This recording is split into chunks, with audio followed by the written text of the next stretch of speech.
historias, siempre escribo historias.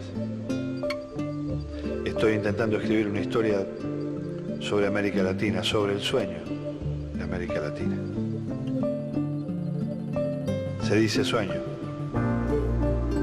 Cuando se habla de la integración de América Latina se dice sueño. El sueño de los libertadores, el sueño de la América una, el sueño de la patria grande. Pero ¿quién conduce los sueños? Porque si no hay hombres de carne y hueso, si no hay voluntades que construyan política, este sueño queda en nada, en literatura, casi en un relato fantástico, en una simple ensoñación.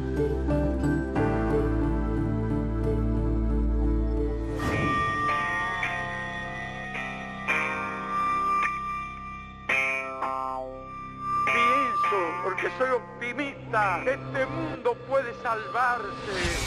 A los imperialistas que no nos van a doblegar. Bien vale la pena quemar la vida en aras de la autoridad. ¡Libre y soberano! ¡Que fue el campeón que lo ratificó! ¡Social, moral y espiritualmente! Es decir, fracasó el modelo neoliberal. ¡Ahora el rumbo es el rumbo de la patria!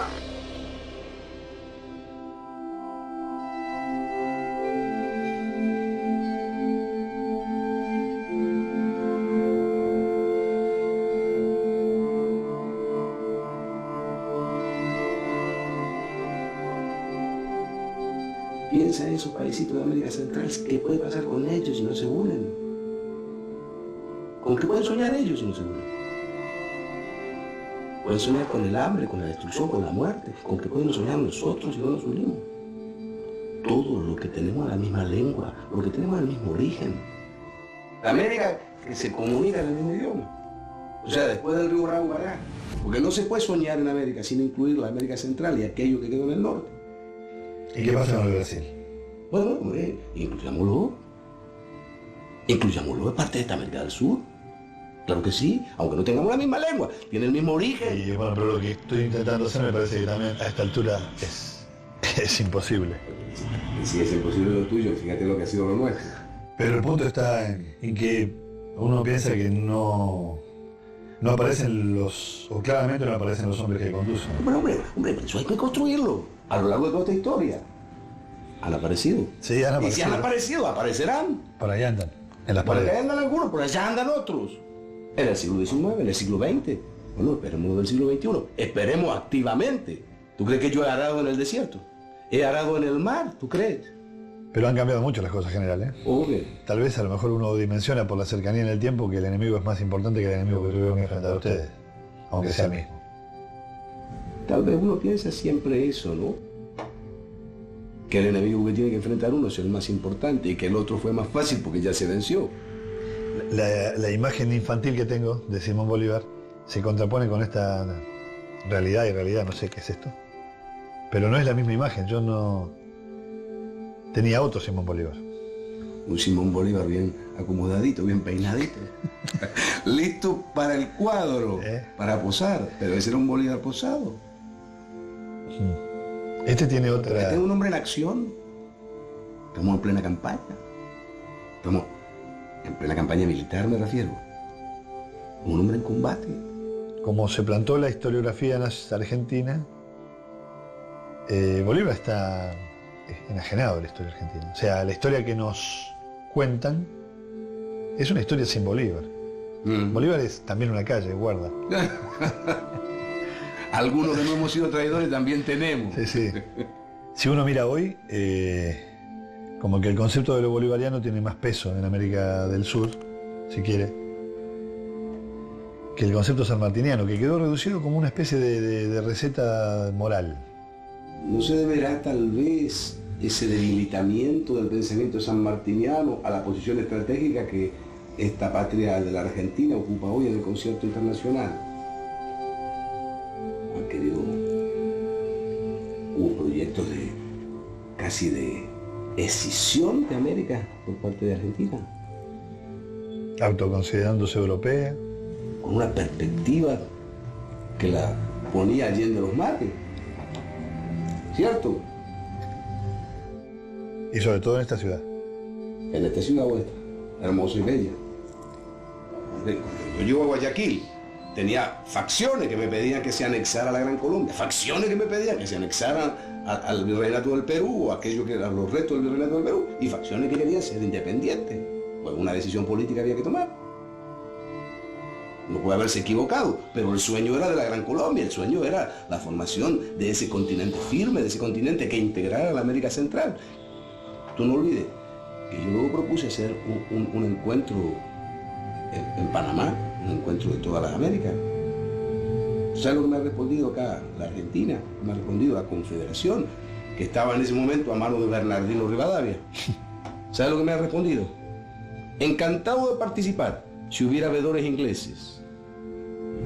¿Cuántos Rivadavias tendrá América? Porque la villanía, amigo, no es ni europea ni americana. La villanía está en el propio centro del corazón del hombre. Y de eso hay que cuidarse. ¿Qué es una patria? Para ti. ¿Qué es una patria? Una patria. Y una patria es, en mi contexto, es como si yo fuese un mono, un árbol, el lugar donde yo puedo ser. Yo te pregunto, ¿estaría mal asociarla a una madre? No. Aunque patria tiene más representatividad de padre. No. A una madre de brazos abiertos, acogedora, que te va a permitir crecer, desarrollarte. Bueno, construyamos eso con la voluntad de ser. Ahora tú me dices, hay líderes, construyámoslo. Lo que pasa es que hay una educación muy profunda, sobre todo en sectores dirigentes o sectores que acceden rápidamente a la dirigencia. Ese es un tema, pero te noto pesimista. Tal vez no me tocó tiempos tan difíciles y tan primarios como los de ustedes, pero nos tocaron tiempos muy bravos. Sobre todo en la Argentina. Será lo que deba ser. Y si no, nada. De hecho, el libro es un sueño y esto seguramente también debe ser un sueño, pero no puedo salir todavía. ¡Hombre! Pues estoy acá. Tú me has convocado, aquí estoy. Ya quedó sin palabras, un argentino se ha quedado sin palabras. Generalmente nos callamos cuando no entendemos. Pues mira, yo debo decirte que soy, te lo diría a ti también, soy extrovertido, caribeño, charlatán, soñador, exagerado si tú quieres, frondoso. Como el paisaje, nadie puede desprenderse de su paisaje. Nadie puede desprenderse de su paisaje. Uno lleva el paisaje adentro, lo lleva en el humor, lo lleva en la sangre, lo lleva en la mirada. Y ustedes tienen una mirada de mucho horizonte. Esperamos mucho de ustedes. Ustedes.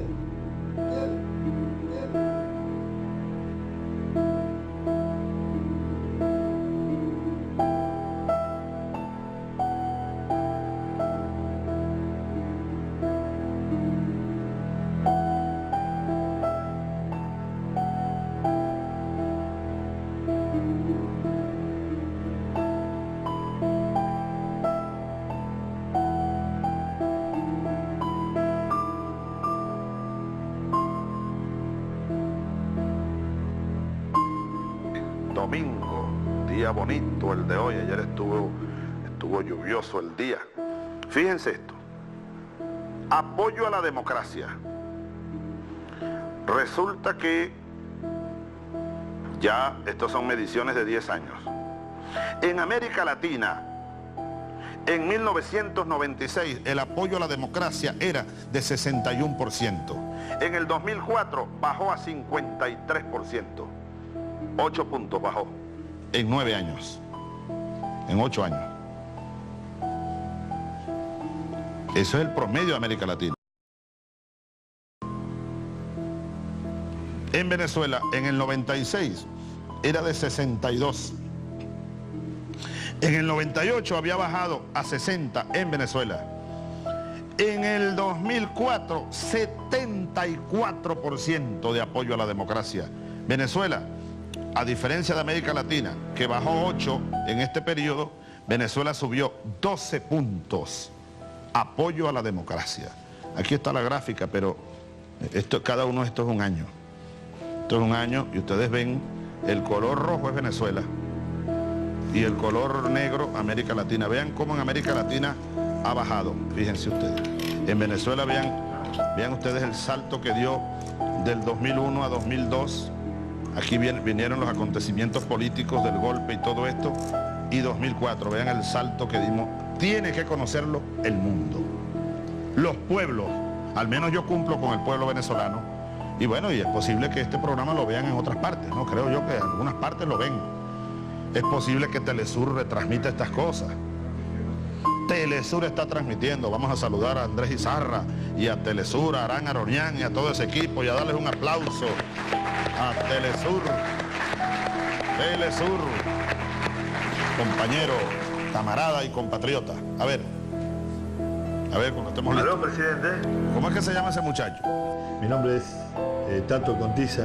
Estuve escuchando atentamente sus estadísticas respecto de la situación de la democracia en América Latina. Yo lo que he ordenado es un análisis de esta encuesta a fondo. Todo el gobierno, todos los ministros, todos los gobernadores deben conocer esto. Esta y las encuestas serias que haya por allí, las que se hacen desde el gobierno, las que hace la oposición seria, yo las tomo en cuenta, generalmente, casi todas. Algunas que son descaradas, uno las echa a la basura, pero no, hay que oírlas. Yo estoy haciendo un trabajo sobre el proceso de reunificación de los países de la región. Estoy intentándolo en realidad.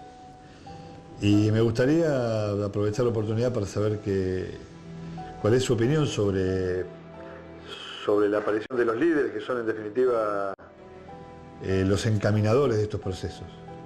América Latina los ha necesitado en toda su historia, desde San Martín y Bolívar a la fecha. Y lo que quería saber es cuál es su mirada respecto de lo que está pasando en América Latina con la aparición de estas herramientas políticas. Esto es para analizar, análisis económico, análisis político, histórico, geopolítico. Se van clarificando las cosas en el continente. Y yo lo dije allá en Mar del Plata, de la historia de América Latina, del siglo XXI en América Latina, habrá que hablar de antes de la cumbre del Mar del Plata y después de la cumbre del Mar del Plata. Porque lo que pasó allá, como uno decía cuando alguien se daba un golpe por ahí, mira, eso se hincha, compadre. Eso no se queda así. ¿Ustedes creen que eso se va a quedar así? Por primera vez en toda la historia de las cumbres. Esa es una cumbre inédita. Nunca antes en cumbre alguna se había introducido 2 o 3 posiciones, pues.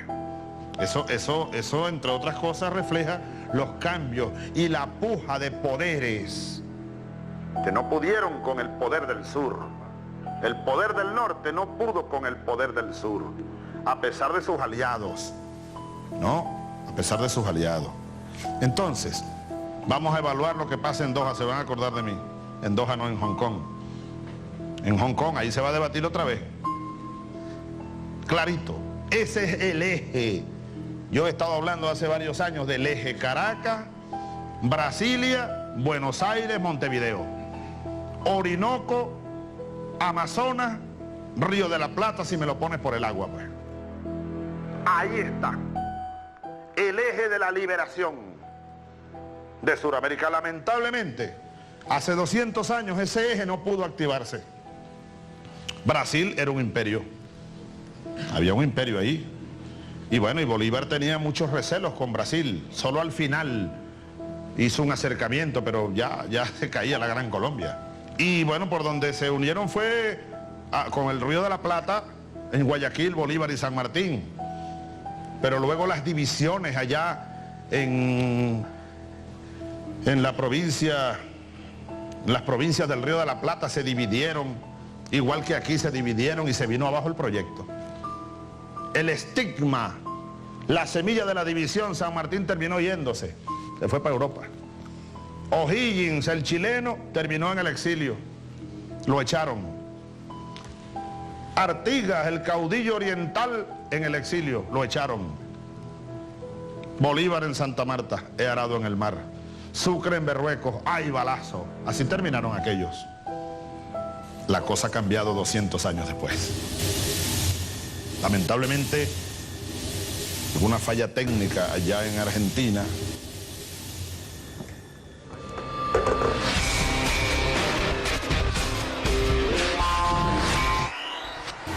El objetivo del ALCA no es cuestión simplemente de que el hemisferio sea seguro para los capitalistas. Más bien, el objetivo es proporcionar oportunidades para nuestros trabajadores y mejores bienes y servicios para los consumidores, desde el primer peldaño hasta el último de la escala de ingresos. Debemos comprometernos aquí a completar nuestras negociaciones para un área de libre comercio en las Américas, un acuerdo que complementaría sin competir con una exitosa ronda de Doha. Permítanme decirles que en nuestro país casi un tercio de la población vive en condiciones de pobreza. En aquella Suiza de América, en aquella tacita del plata, que aplicó recetas que nos llegaron de afuera y que terminaron dando como resultado la pobreza de un tercio de nuestra población. Las políticas que se aplicaron no solo provocaron miseria, pobreza, en síntesis una gran tragedia social, sino que agregaron inestabilidad institucional regional, que provocaron la caída de gobiernos democráticamente elegidos en medio de violentas reacciones populares, inestabilidad que aún transitan países hermanos. Nos están saqueando, pues. Nos están saqueando. Ahora, hablemos con los países poderosos. Yo propongo que aquí acordemos todos unidos, reconociendo estas realidades y dejándonos de creer en los cuentos del neoliberalismo, que son cuentos perversos. Mentira, mentira, compañeros. Ahí están los pueblos de la tierra levantándose y alzándose además, derrocando gobiernos, no por el comunismo, ni porque hay un Chávez y un Fidel desestabilizando este continente. Es la miseria, es la pobreza, es el hambre que sigue creciendo. Vean las cifras de la CEPAL y de muchas otras instituciones serias de nuestra región. Para Brasil no tiene menor sentido hablar de libre comercio en cuanto persiste el gigantesco subsidio a la agricultura que desnivelan el terreno de juego. Bien decía Lula, no es una cuestión ideológica esto, pero el libre comercio no va a solucionar nuestros problemas de empleo, ni de pobreza, ni de miseria. Olvídense de eso, los que todavía creen en ese cuento. Nuestros pobres, nuestros excluidos, nuestros países, nuestra democracia ya no soportan más que sigamos hablando en voz baja. Es fundamental hablar con mucho respeto y en voz alta para construir un sistema que nos vuelva a contener a todos en un marco de igualdad y nos vuelva a devolver la esperanza y la posibilidad de construir, obviamente, un mundo distinto y una región que esté a la altura de las circunstancias que yo sé que los presidentes desean y quieren. Ojalá, yo le pido a Dios, nuestro Señor, que nos iluminara aquí para que tomemos una decisión como esa, que entremos a un debate profundo, porque a mí me gusta mucho el tema que ustedes han puesto en la mesa, pero a veces veo que nos quedamos en la superficie. El cuento de que las inversiones, de que el libre comercio, de que la inversión extranjera, vamos a seguir oyendo ese cuento, pero ¿hasta cuándo? Yo lo sigo oyendo con mucho respeto, pero eso es mentira.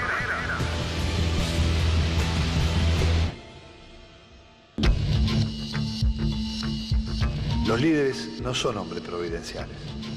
Apenas si son las herramientas de las que los pueblos se arman para llevar adelante su proyecto. Líder puede ser un indio aymara, o un sindicalista, un ex militar o un abogado patagónico de origen militante setentista. Esos líderes pueden tener cualquier rostro y cualquier origen. Más allá de los problemas circunstanciales que pueden haber surgido, como el tema de las pasteras de papel, más allá de esos problemas puntuales, hay como una especie de visión de conjunto. Sí, no por ser apocalíptica, pero en otra época en la que pasó algo parecido, estoy hablando de hace 30, 40 años, vinieron todas las dictaduras en el Cono Sur, cuando había una cosa más de revoluciones sociales, culturales, incluso políticas, hasta el final de los años 60, 70, que no les convino a los de arriba, si se quiere. No, además se había consolidado algo en Uruguay Chile ya Claro, tenía claro. lo de Allende Claro. y Perón volvía al país. Claro, esa época. No creo que estemos en las mismas circunstancias ni que pueda volver a pasar algo así, pero es esto, de que los países se van contagiando de ciertos líderes y ciertas políticas que quizás piensan más justamente en sus pueblos, en la gente de cada país, gente de cada país. Volviendo a los líderes. Tenemos los líderes que merecemos. Esta es la constatación desde mucho tiempo que se hace sobre los dirigentes. Claro que en algunos momentos los dirigentes están un poquito peores que el promedio nacional y rarísimamente mucho mejor. Pero ocurren las dos cosas, ¿no? Yo tengo una buena impresión de Kirchner. Yo creo que este señor está haciendo una tarea hercúlea que consiste en reerguer la sociedad y la economía argentina a partir del descalabro de 2001, 2002, hacia una situación que ya se aproxima de lo que era antes de la crisis, con crecimientos de 5, 8, 9%, es espectacular, espectacular. Entonces, continuando este proceso, yo creo que Argentina, con más un par de años, se está totalmente recuperada. ¿Y Evo? ¿Perdón? ¿Y Evo? Evo, Chávez. Bueno, son cosas. Evo es un buen tipo, un hombre que está tentando, el pobre, incorporar una sociedad totalmente dividida por racismos de cultura em uma sociedade unificada, com um movimento indigenista absolutamente correto, e eu creio que merece todo o nosso respaldo. Agora, em relação a Chávez, eu creio que seria necessário reconhecer o seguinte: Chávez é um homem que está caminhando na direção correta. É um homem que tem um irresistível impulso para o liderazgo. Se ele abre um espaço de liderazgo mais amplo que Alandino, não aceita. ¿Y Lula?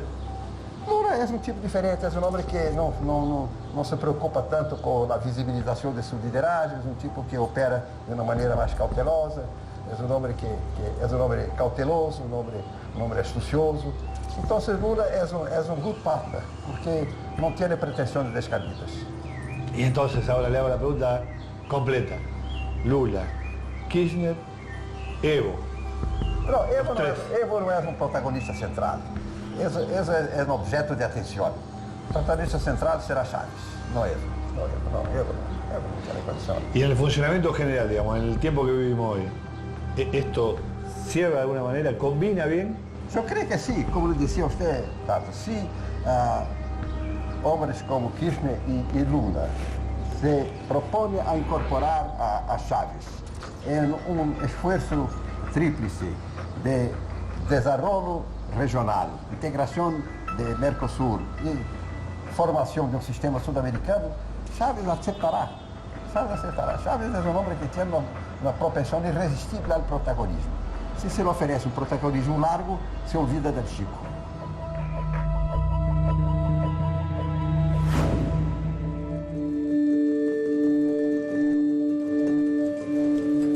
Minutos en la República Argentina, en la continuidad de Mejor que Decide, que se emite, como usted sabe, como vos sabés, diariamente de 19 a 20 por la M740 Radio Cooperativa, Radio Libre. Una cantidad de situaciones que ocurren en el tratamiento periodístico diario, a veces nos hacen suponer cosas que no siempre son, no siempre aparecen con la claridad que debieran. Son noticias. Las noticias se van consolidando. Por ejemplo, el conflicto entre Argentina y Uruguay es el conflicto por las papeleras. Pero resulta que no son papeleras, son pasteras. ¿Qué diferencia hay entre una cosa y la otra? Bueno, pues mucha. Tanta diferencia hay entre una cosa y la otra como la que existe entre las posibilidades del Mercosur y que dos países entren en conflicto por un asunto de tan elemental economía como es este asunto de las pasteras. La integración regional puede capotar solamente y a sola consecuencia de un conflicto que tiene que ver con el interés cruzado de dos empresas en dos naciones limítrofes y en el curso de un río. Es una pregunta que nadie quiere hacerse, porque la respuesta atemoriza. Es muy probable que un proyecto de máxima, como es el proyecto de integración regional, la jerarquización de países como el Uruguay dentro del concierto del Mercosur, corra en peligro solo por los intereses de dos pasteras, dos productoras de pasta celulosa, que es casi una materia prima para la verdadera producción industrial, generadora de fuentes de trabajo y generadora de recursos genuinos, como es la industria papelera. Un punto a tener en cuenta. Una palabra no dice nada y al mismo tiempo lo esconde todo, igual que el viento que esconde el agua, como las flores que esconden el lodo. Una mirada no dice nada y al mismo tiempo lo dice todo,